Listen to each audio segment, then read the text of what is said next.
Segunda carta de Paulo aos Coríntios, capítulo 11, nós vamos ler o versículo 3.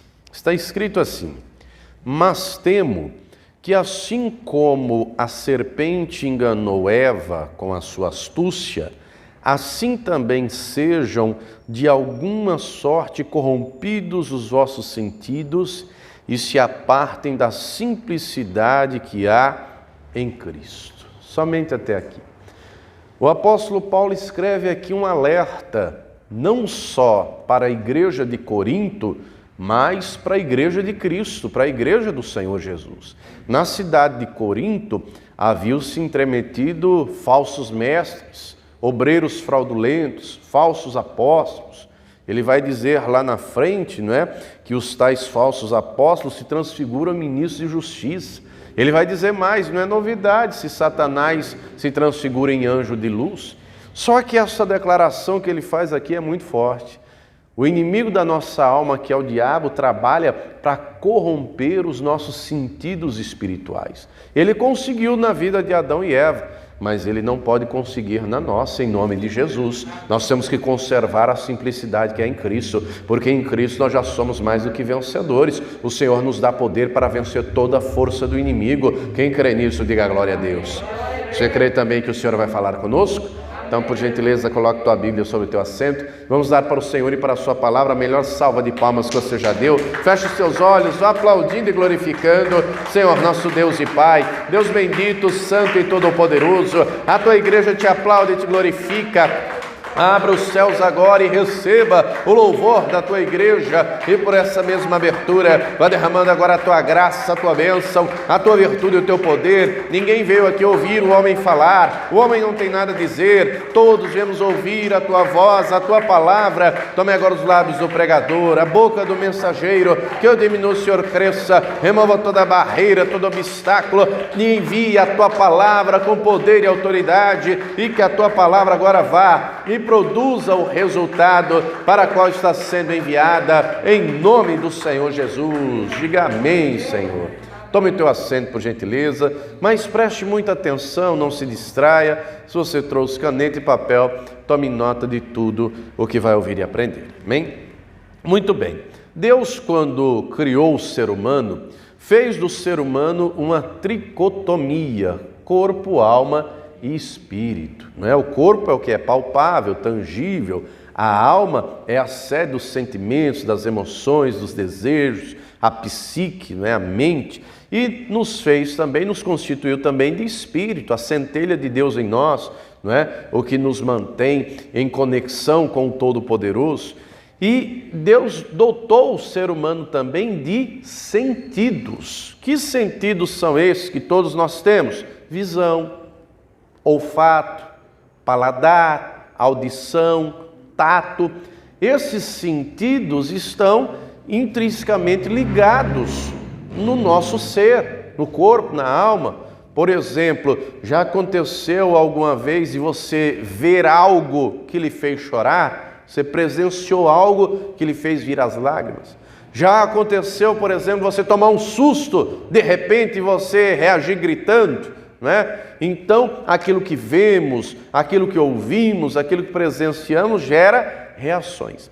O inimigo da nossa alma, Satanás, ele trabalhou no primeiro casal para corromper os sentidos espirituais, porque os sentidos estavam diretamente relacionados com o Senhor. Vamos lá no livro de Gênesis, capítulo 3, no versículo de número 1 em diante, está escrito assim: ora, a serpente era a mais astuta que todas as alimárias do campo que o Senhor Deus tinha feito.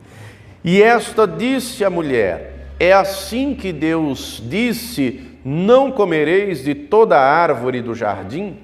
Note em primeiro instante que é uma serpente que está falando. Até então animal nenhum falava. O diabo é espírito, os demônios são espíritos, precisa de um corpo, não é? Que corpo que ele usou? O corpo de um animal, porque a glória de Deus estava sobre Adão e Eva.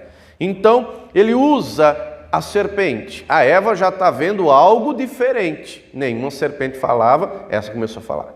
Segunda coisa, Eva vai dar ouvidos a voz do inimigo. Na fala, na pergunta do inimigo, já distorceu completamente o que Deus havia dito.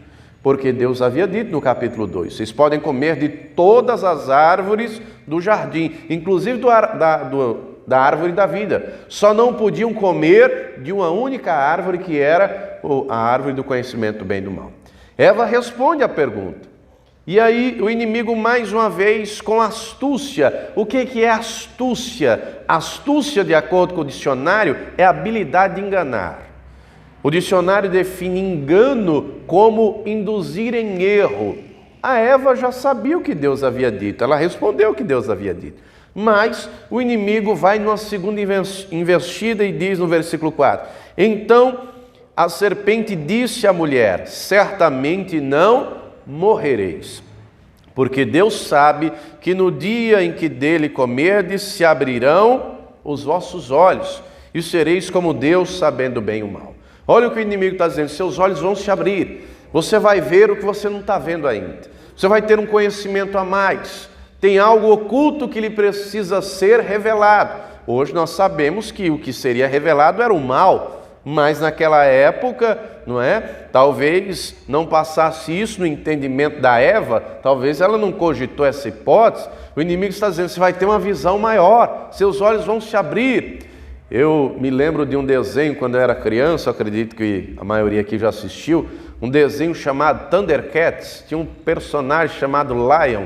Aí ele pegava a espada e ele colocava assim diante dos olhos e ele dizia: olho de Tandera, me dê a visão além do alcance.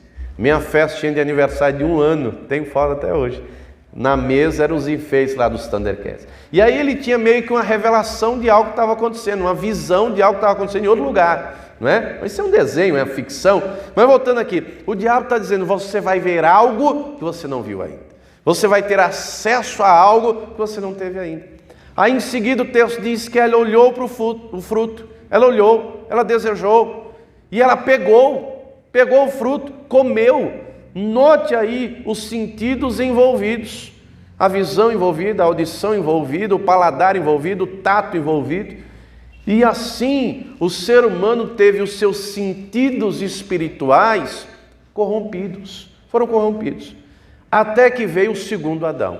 O segundo Adão não caiu na cilada do inimigo. O segundo Adão não deu ouvidos para o inimigo. O primeiro Adão perdeu para o inimigo no paraíso. O segundo Adão venceu no deserto. O segundo Adão triunfou. O segundo Adão, que é Jesus Cristo, é poderoso. E ele nos ensina a vencer. Só que o inimigo da nossa alma, ele não desiste. Ele continua trabalhando. Volte lá comigo onde começamos a mensagem. Segunda carta aos Coríntios, capítulo 11, no versículo 3. O texto diz que do mesmo jeito que ele trabalhou lá na vida da Eva, ele também vai trabalhar para corromper os nossos sentidos. Segundo aos Coríntios 11, verso 3. Mas temo que assim como a serpente enganou a Eva com a sua astúcia, assim também sejam de alguma sorte corrompidos os vossos sentidos. Até aqui. A Eva se deixou corromper. A Eva sabia o que Deus havia dito. Foi uma escolha. Ela escolheu por livre e espontânea vontade. Do mesmo jeito nós hoje também. Nós temos o direito de escolha. Deus não nos obriga a nada. Agora nós temos que conhecer a verdade do Evangelho. Nós temos que conhecer a palavra de Deus. Nós temos os sentidos, e do mesmo jeito que os sentidos físicos são extremamente úteis na nossa vida, os sentidos espirituais também. Se não, vejamos, precisamos de visão. Já lhe aconteceu alguma vez de ter que fazer uma cirurgia nos olhos, ou precisar ficar sem olhar e depender de alguém para alguma coisa? Não. Uma pessoa que não tem visão é terrível. Vou lhe dar um exemplo mais comum. Imagine uma noite escura que você sai do seu quarto para ir tomar um copo d'água e na escuridão não acendeu a luz, deu uma tropeçada, uma canelada no móvel. Já aconteceu isso alguma vez com alguém? Pois é, só para você ter uma ideia. Então a visão é necessária, precisamos ver o que está diante de nós, não é? Ver para viver de maneira adequada. O inimigo da nossa alma trabalha então... Esse microfone está ruim. Todos me ouvem bem? Dá para ouvir bem? Então, o inimigo da nossa alma trabalha para corromper a nossa visão espiritual. Está escrito, vamos ler 2 Coríntios 5:7, o texto diz assim, segunda carta aos Coríntios, capítulo 5, versículo 7, diz assim: porque andamos por fé e não por vista. Olha só, andamos por fé. Eu não posso viver por aquilo que está literalmente diante dos meus olhos. Ainda que a situação seja difícil, seja grave, eu tenho que viver pela fé e acreditar. Eu vou elevar meus olhos para os montes, é do Senhor que vem o socorro, é do alto que vem a vitória. Eu não vou manter os meus olhos aqui não, eu vou ligar os meus olhos lá no céu. O inimigo trabalha para cegar os olhos. Olha o que diz aqui o capítulo 4, volte aí uma página, duas, segunda carta aos Coríntios, capítulo 4. Vou ler os versículos 3 e 4, que diz assim: mas se ainda o nosso evangelho está encoberto, para os que se perdem está encoberto, nos quais o Deus desse século cegou os entendimentos dos incrédulos, para que lhes não resplandeça a luz do evangelho da glória de Cristo, que é a imagem de Deus. O inimigo então trabalha para cegar os olhos do entendimento. O inimigo trabalha para que as pessoas sejam cegas espirituais, para que elas vejam tão somente o que está aqui no mundo. Olha o que diz lá na 1 de João, capítulo 2. O inimigo trabalha muito com isso aqui. 1 de João 2, verso 15, o texto diz assim: não ameis o mundo nem o que no mundo há. Se alguém ama o mundo, o amor do Pai não está nele, porque tudo o que há no mundo, a concupiscência da carne, a concupiscência dos olhos. O que é concupiscência? É desejo forte, é desejo intenso, o desejo dos olhos. O diabo trabalha muito com a exposição visual. O diabo trabalha muito com sensualidade. Você já reparou, por exemplo, comercial de televisão, propaganda? Você já reparou que geralmente é mulher seminua? Você já reparou isso? É comercial de sandália, é comercial de roupa, de produto, de shampoo, de sabonete, de qualquer coisa, é um homem ou uma mulher seminu. Um corpo escultural para chamar atenção.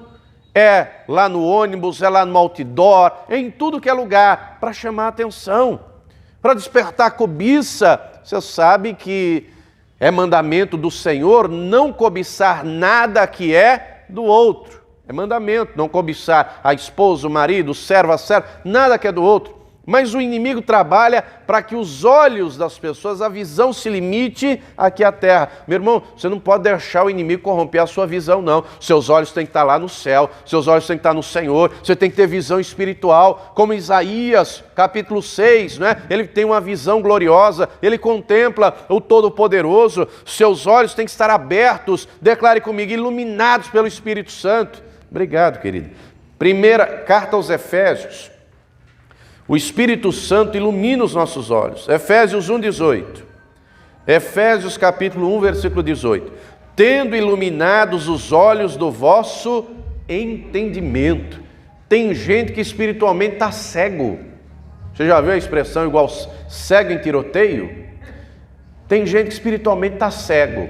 Ou então a visão está tão terrivelmente nebulosa que quando a pessoa está cega espiritualmente, ela consegue ver nitidamente o pecado na vida do outro, não consegue ver na dela. Uma pessoa cega espiritualmente, ela vê e ela aponta o pecado do outro, ela não aponta o dela. Jesus disse assim: antes de você ver o cisco no olho do outro, veja a trave que está no seu. É fácil ver o pecado alheio, é fácil ver o pecado do outro, difícil é ver o próprio pecado. Difícil é ter visão espiritual, porque quem tem visão espiritual não aponta o pecado do outro. Quem tem visão espiritual, o Senhor cobre lá com o sangue de Jesus. Meu Deus, tem lá misericórdia. Senhor, abre os olhos do teu servo, abençoa a tua serva. Meu Deus, opera nessa situação. Quem tem visão espiritual não aponta o pecado alheio. O próprio Senhor Jesus vai dizer: se os teus olhos forem maus, teu corpo será tenebroso. Então, O inimigo não pode corromper os nossos olhos, pelo contrário, nossos olhos têm que estar iluminados pela luz do Evangelho, pela luz de Jesus Cristo. Essa luz que é viva, que é poderosa, tem que iluminar a nossa vida, e essa luz também é a palavra de Deus, porque ela é lâmpada para os pés, ela é luz para o caminho.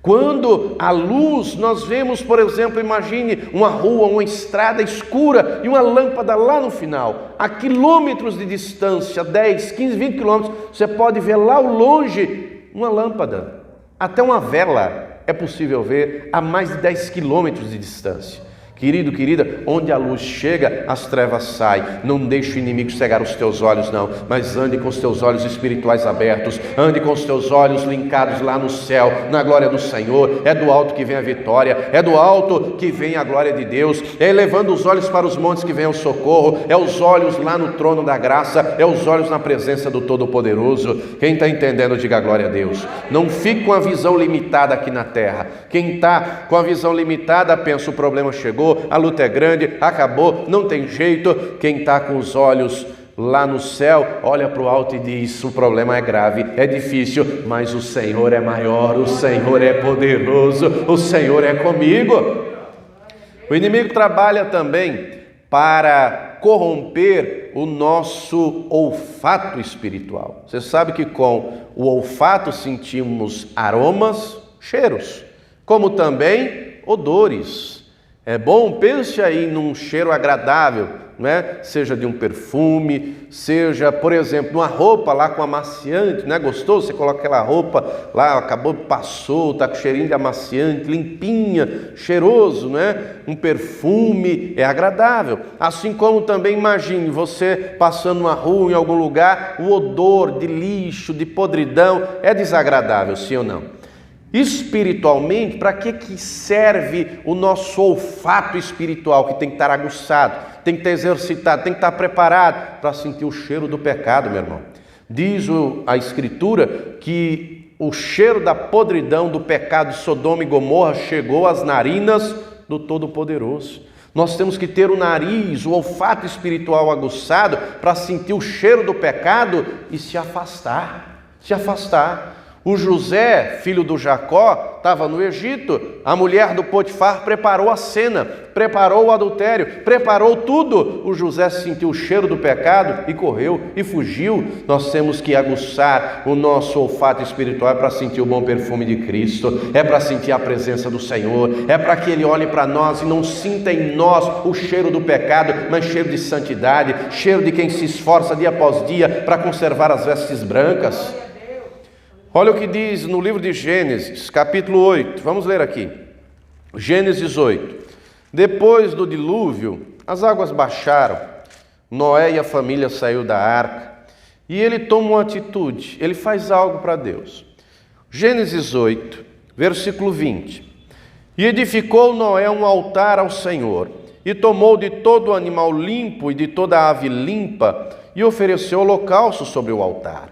Olha o que diz a primeira parte do versículo 21. E o Senhor cheirou o suave cheiro do holocausto. O que é o holocausto? É oferta queimada. Ele pegou os animais, ele os degolou, depois queimou sobre o altar. A fumaça subiu. Olhando fisicamente, literalmente, era cheiro de animal queimado, carne queimada. Não é? Só que espiritualmente falando, o Senhor está sentindo o coração sincero, o Senhor está sentindo o cheiro suave de adoração, o Senhor está sentindo o cheiro agradável de alguém cujo coração é voltado para Ele, tem gratidão por Ele, o honra, o adora, o serve com sinceridade. O nosso olfato espiritual tem que estar aguçado. Você já reparou que nesses dias frios, já aconteceu com você alguma vez de, por exemplo, pela manhã sair, bater uma corrente de vento frio e lhe entupir o nariz imediatamente, né? Entope ali por causa do vento frio? Máscara pelo menos ajuda nisso, né? Você está com a máscara, evita esse vento frio. Mas tem gente, amados, que o nariz espiritual está entupido, não consegue mais sentir o cheiro do pecado. O pecado está em cima, mas não sente mais. Já perdeu perdeu completamente o olfato espiritual. Não, nós não podemos perder, não. O nosso olfato espiritual tem que estar aguçado para se afastar do pecado e deixar o Espírito Santo aperfeiçoar a santidade em nós. Não somos perfeitos. Fato é, não somos. Deus não espera perfeição plena, Ele quer ver aperfeiçoamento constante. Segundo aos Coríntios 7, olha o que diz aqui. Segunda carta aos Coríntios, capítulo 7. Mas para que isso aconteça, depende também de nós, da nossa parte. Segunda carta aos Coríntios 7, verso 1. Ora, amados, pois que temos tais promessas, purifiquemo-nos de toda imundícia da carne e do espírito, aperfeiçoando a santificação no temor do Senhor. A santificação tem que ser aperfeiçoada. Não depende só do Espírito Santo, depende de nós. Tem que ser constante, tem que ser contínua. Naquilo que depende de Deus, Ele já está fazendo, Ele já está trabalhando. Agora depende de nós querermos também, depende de nós deixarmos, depende de nós compreendermos. Meu olfato espiritual tem que estar aguçado, sentir o cheiro do pecado, vou me afastar. Eu quero o bom perfume de Cristo, eu quero a santidade, eu quero agradar a Deus. O inimigo, então, além de trabalhar para corromper a visão espiritual, o olfato espiritual, ele trabalha também para corromper o paladar espiritual. Tem um ditado que diz assim: saco vazio não para em pé. Precisa comer. Todos nós precisamos de comida. Precisa se alimentar. Sem comida não dá para viver. É necessário o alimento. Mesmo que alguém faça uma greve de fome, vai aguentar alguns dias. Mas não muito mais que isso. O corpo necessita de alimento. Do mesmo jeito que o corpo físico precisa de alimento e nós sentimos o sabor, né? Provamos a comida aqui no paladar, né? Pense aí numa comida que você gosta muito, sei lá, um churrasco, uma lasanha, né, evangelista? Um bife a rolê, eita meu Deus, uma sopa verde, ei, diaconisa Val, nesse frio uma sopa verde, ei. Todo dia ela fez uma sopa verde, coisa boa, né?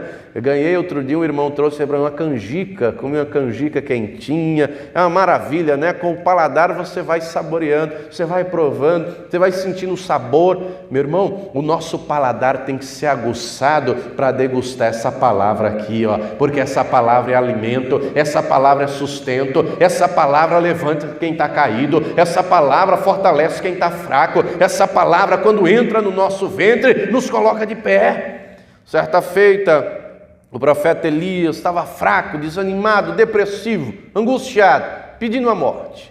Primeiro livro de Reis, capítulo 19. Deus enviou um alimento para ele, um alimento que foi enviado do céu, de Deus, porque olha quem levou. Vamos ler, foi enviado por um anjo. Deus enviou um anjo lá. Primeiro livro de Reis, capítulo 19, versículo 5. Primeiro Reis 19, 5. E deitou-se e dormiu, o profeta Elias, debaixo de um zimbro.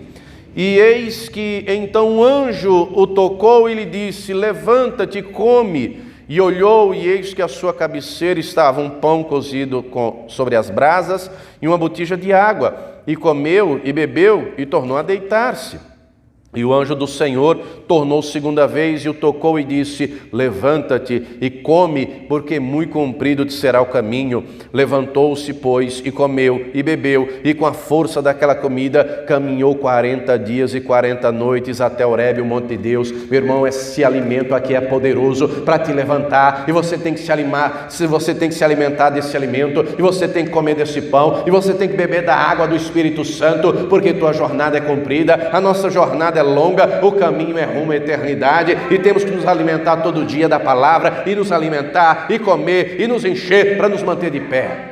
O Senhor Jesus vai dizer, João 6,35, olha o que ele mesmo vai dizer. O Elias recebeu um alimento que veio de Deus. O Senhor Jesus disse assim, João 6,35, eu sou, Jesus lhes disse, eu sou o pão da vida. Quem vem a mim não terá fome, e quem crê em mim nunca terá sede. É essa palavra que está te alimentando, é essa palavra que está te sustentando, é o rio de água viva do Espírito Santo que está sendo derramado no teu ser e saciando a tua sede. Quando eu estou alimentado pela palavra, quando eu estou saciado pela água do Espírito Santo, aí eu começo a ter uma outra comida, é a vontade de Deus, é a palavra de Deus, é a obra de Deus. Olha o que o próprio Senhor Jesus diz aqui, João 4, verso 34. Jesus disse-lhes: a minha comida é fazer a vontade daquele que me enviou e realizar a sua obra. Quando eu estou alimentado pela palavra de Deus, quando eu bebo da água do Espírito Santo, eu começo a ter vontade de fazer a vontade de Deus. Eu começo a fazer a vontade de Deus. Quando eu estou alimentado pela palavra, cheio da água do Espírito, eu começo a fazer a obra de Deus. Eu me desperto. Fazer a obra de Deus, muita gente pensa que é algo limitado. Não, meu irmão, o próprio Senhor Jesus fala o que é a obra de Deus. A obra de Deus é crer no Filho de Deus, em Jesus Cristo. Se eu creio nele, eu vivo como ele viveu. Se eu creio nele, eu ando como ele andou. Se eu creio nele, eu tenho as mesmas atitudes que ele teve. Eu falo conforme ele falou. Quando eu estou alimentado e a palavra está no meu coração, no meu interior, disse o Senhor Jesus, a boca fala do que o coração está cheio.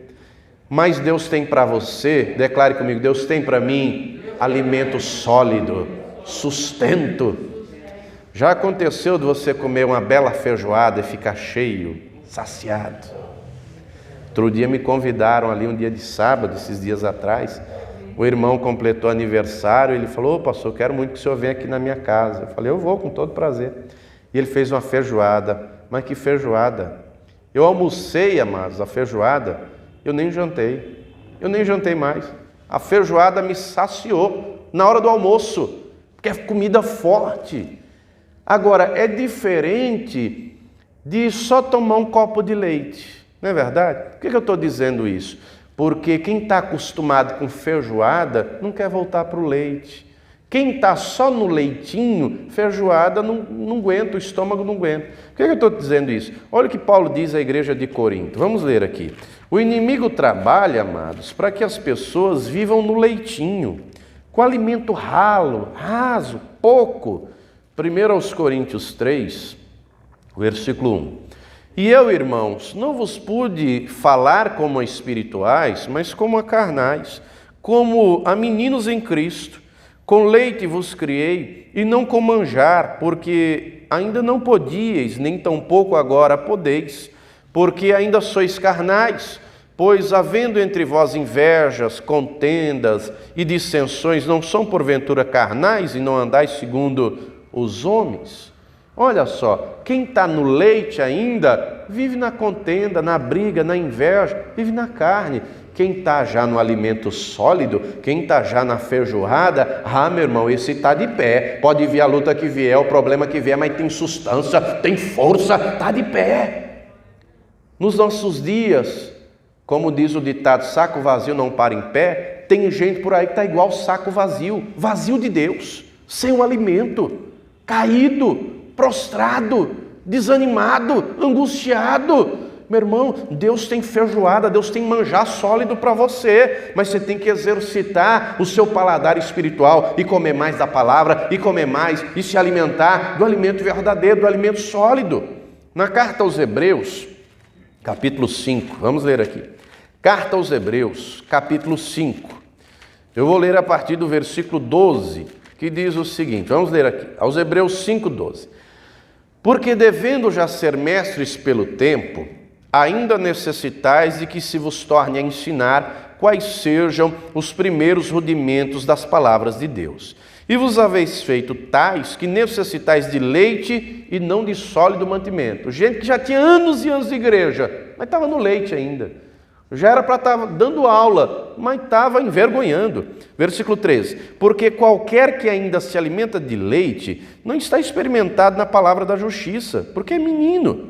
Mas o mantimento sólido é para os perfeitos, os quais, em razão do costume, têm os sentidos exercitados para discernir tanto o bem como o mal. Nosso sentido tem que estar exercitado. Para ele estar exercitado, eu tenho que estar alimentado com a palavra de Deus, porque a palavra é viva, a palavra é verdadeira, a palavra é eficaz, a palavra é poderosa, a palavra não volta vazia, a palavra nos sustenta, a palavra nos mantém de pé. Nós temos que nos alimentar dessa palavra mais e mais. Já aconteceu com você, por exemplo, de você comer um alimento, não é, o mesmo, 2, 3 dias, enjoar de alguma coisa? Já aconteceu isso com você alguma vez? Qualquer tipo de alimento. Tem gente nos nossos dias, amados, que o diabo tem trabalhado para a pessoa enjoar da palavra de Deus. Não, eu já li. Irmãos, pastor, eu já li a Bíblia 3 vezes. E daí? Pastor, eu já li 10 vezes. E daí? Pastor, eu leio todo ano. E daí? Leia mais.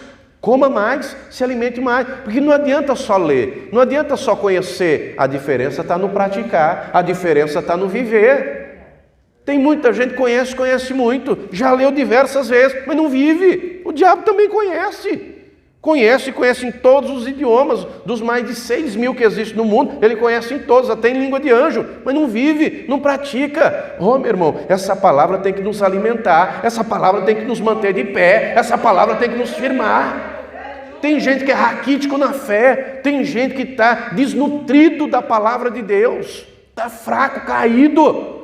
Mas ainda que você esteja fraco, essa palavra vai te levantar, esse alimento vai te sustentar, porque Deus é Deus na tua vida, você tem uma longa jornada e o Senhor está contigo, está no controle da tua vida. O evangelho é simples, os homens é que complicam, o diabo é que trabalha para distorcer, ele trabalha para distorcer a visão, o olfato, o paladar, a audição nem se fala. Romanos 10:17, está escrito assim, Romanos 10:17. De sorte que a fé é pelo ouvir, e o ouvir, o que, minha gente? A palavra. Então eu tenho que exercitar a minha audição para ouvir a palavra de Deus. E não dar ouvidos ao inimigo. Quantas vezes o inimigo já não fez com você, como fez lá com a Eva? Sutilmente aqui, desiste de orar. Desiste de ir para a igreja, desiste de lutar contra esse vício, desiste desse marido, desiste dessa esposa. Isso é um traste, isso é um pudim de pinga. Desiste, você vai morrer no desemprego, suas dívidas, você nunca vai alcançar esse sonho. Quantas vezes você já não ouviu uma voz bem sutil no ouvido? Não dê ouvidos, não. Não dê ouvidos à voz do inimigo, dê ouvidos à palavra do Senhor, dê ouvidos à palavra de Deus, porque é através da palavra que a fé vem ao coração, é através da palavra que a fé enche o seu coração. Quando o inimigo vier falar, repreenda. Nós encontramos na Escritura diversas analogias e, de maneira clara, o próprio Senhor Jesus dizendo que Ele é o bom pastor. E que Ele, o bom pastor, dá a vida pelas suas ovelhas. E nós, o povo de Deus, somos ovelhas do rebanho do Senhor. Muito bem, era prática comum na antiguidade, os pastores ungiam as orelhas das ovelhas para não entrar mosca. Porque se entrasse mosca, inseto, entrava lá dentro e a ovelha ficava desorientada, perdida, e ela podia se machucar. Ela, desorientada, poderia bater a cabeça numa árvore, numa pedra, poderia se ferir. Então era comum os pastores ungir as orelhas. Querido, querida, o Espírito Santo vai ungir as tuas orelhas para você ouvir a palavra do Senhor, para você não dar ouvidos à voz do inimigo, não dar ouvidos à palavra de derrota, não dar ouvido à seta que o maligno lança no teu ouvido. Porque quando o maligno não vem, ele manda secretário. E às vezes o secretário usado é gente de dentro de casa. Às vezes é o marido, é a esposa, é o filho, é a filha. O inimigo usa para lançar uma seta pelo ouvido que atinge o coração. Aguce a sua audição espiritual para discernir. A palavra que veio do maligno, você tem que repreender, abra a boca e repreenda e diga: eu não aceito isso. Agora, a palavra que vem de Deus, você tem que crer, você tem que confiar, você tem que guardar no coração. Aguste a sua audição espiritual para discernir e repreender o que é do inimigo e valorizar o que é de Deus. O problema de muita gente é que ouve a palavra, ouve a pregação, quando sai lá fora o inimigo vem no ouvido e diz: nada disso vai acontecer. Isso é tudo balela, tudo conversa, não vai acontecer nada. E aí tem gente que acaba dando mais crédito à voz do inimigo do que à voz de Deus. Não decreto nenhuma voz do inimigo, decreto a voz do Senhor, decreto a palavra de Deus que enche o teu coração e fortalece a tua vida. Aguste o teu ouvido espiritual. Tem um ditado que diz assim: meu ouvido não é pinico. Você já ouviu isso? Não deixe o inimigo despejar nos teus ouvidos a sujeira dele, não. Repreenda. Abra os teus ouvidos para ouvir a palavra. Faça como Samuel. Fala, Senhor, porque o teu servo ouve. Estou aqui, Senhor, para te ouvir. Eu quero ouvir a tua palavra. Eu quero aprender de ti. Eu tenho prazer nela. Eu quero aprender com o Senhor. Aguce o seu ouvido espiritual. E por fim, falamos da visão, do olfato, do paladar, da audição. E o último sentido é o tato. Com o tato, nós pegamos, tocamos, não é? Com o sentido do tato, nós tocamos nas pessoas. Por exemplo, você aperta a mão, não é verdade? Dá um abraço, ou seja, demonstra afeto, demonstra carinho. O diabo trabalha, amados, para que não haja nenhuma demonstração de afeto. É óbvio que nesses dias, por conta da pandemia, não estamos apertando a mão, não estamos abraçando. Minha esposa e eu, desde que começamos a pastorear em todas as igrejas, sempre vamos para a porta, para abraçar um por um. Fazemos questão disso. Depois da pandemia, não estamos abraçando, enfim, estamos aí seguindo essa orientação, mas sempre procuramos fazer isso. Já passamos dias de abraçar, num dia mais de 200 pessoas nas 3 reuniões. Muita gente, e fazemos questão. E eu já ouvi, minha esposa já ouviu várias vezes, que abraço maravilhoso. Já ouvimos várias vezes dizendo, olha, eu já tive outro pastor de anos e anos, o pastor nunca me deu um abraço, nunca vi o pastor, a pastora vir para a porta, porque nós temos que ter tato espiritual, ter tato. Uma pessoa que não tem tato espiritual, ela não gosta de abraçar ninguém. Eu sei que nesses dias a gente não está abraçando, não está apertando a mão por conta da pandemia, mas uma pessoa que o tato espiritual é corrompido, ela não abraça nem dentro de casa. Não abraça o marido, marido não abraça a esposa, esposa não abraça o marido, pai não abraça filho, mantém distanciamento até de quem pode abraçar, se distancia do outro. Oh, querido, nós vemos isso na vida de Jesus. Jesus andava com os apóstolos, Jesus já andava com gente, Jesus estava junto, estava perto. Você tem que ter tato espiritual. Não deixe que o inimigo afaste os teus, aqueles que estão próximos de você. Quando o tato está corrompido, a pessoa se afasta até dos de dentro de casa. Eu sei que às vezes tem familiares que não são fáceis, não é verdade? Tem gente que dentro de casa a luta é ferrenha, é travada, mas você tem que lutar pela tua família, você tem que lutar pelos teus, você tem que mostrar para ele que Jesus está em você, que você é diferente, a glória de Deus habita em você, o tato espiritual está em você, você não é crente repelex que afasta os outros, mas é como Jesus, que onde vai os outros querem estar junto, querem estar próximo. Quem está entendendo, diga glória a Deus. Não podemos deixar o inimigo corromper os nossos sentidos espirituais. Pelo contrário, temos que conservar a simplicidade que há em Cristo Jesus. Porque assim fazendo, carta aos Romanos, capítulo 16, olha o que diz aqui a palavra. Romanos 16, versículo 20. O Senhor já nos deu poder e autoridade para pisar serpentes e escorpiões. E olha o que diz aqui a palavra. Romanos 16, 20. E o Deus de paz, só a primeira parte, e o Deus de paz esmagará em breve Satanás debaixo dos vossos pés. Agora, para triunfarmos sobre o inimigo através de Jesus Cristo, é conservando os sentidos espirituais. É não se deixando corromper como Eva deixou, mas reagindo como Jesus. Jesus venceu o inimigo, Jesus triunfou sobre o inimigo e você vai triunfar também. Mal nenhum vai prevalecer, o inimigo não vai triunfar, mas Deus é contigo para aguçar a tua visão espiritual, para te mostrar e te revelar o oculto, a glória dele, a presença dele, o poder dele. Ele é poderoso para que você se encha da palavra dele, ele é poderoso para que o teu coração seja cheio de fé. Ele é poderoso, Ele trabalha para iluminar os teus olhos, Ele trabalha para te abençoar, e quem crê vai sair daqui hoje fortalecido, revestido, firmado, abençoado, já de posse da vitória, e vai prevalecer sobre o inimigo. Quem crê, diga glória a Deus. Se coloque de pé, por gentileza, vamos orar, vamos falar com o Senhor. Como é que estão os teus sentidos espirituais? Ouvir a palavra e pensar, a pregação é todinha para o fulano, é fácil. E para você? Como é que está a sua visão espiritual? Como é que está o seu olfato espiritual? Como é que está o seu paladar espiritual? Como é que está a sua audição? Como é que está o seu tato? Os nossos sentidos não podem ser corrompidos. Os nossos sentidos têm que ser exercitados. Exercitados, porque é com os sentidos exercitados que triunfamos sobre o inimigo, que discernimos o bem e o mal. Nós vamos orar, vamos falar com Deus.